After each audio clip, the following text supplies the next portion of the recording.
பண்ணியே இருக்க மாட்டாங்க இறங்குறதுக்குல மாமா. எது லோடோட எல்லாம் அதுவும் டிஎன் 43 வண்டி தான். 43 வண்டி ஆனா லோடோட இறங்குறது கஷ்டம் இல்ல. அந்த இது வருதா அவங்க ரிஸ்க் தானே, புரியுதா? ஒரு வாட்டி சொல்லுவானுங்க அவ்வளவுதான். ரைட்ல ஏதோ கோவில் சின்னதா இருந்தது, அதை நீங்க பார்க்கல. கல்லில இருந்தது, கல் வச்சுதான் கோவில் கட்டியிருந்தாங்க. குட்டியா இருந்தது. நேஷனல் குடி நடுவுல தான் வருது.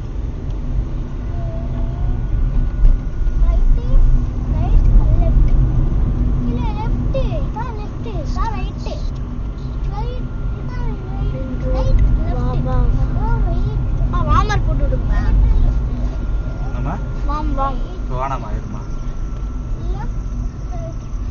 அம்மா ரைட்ல மானே லெஃப்ட் அது இவ்வளவு நேரம்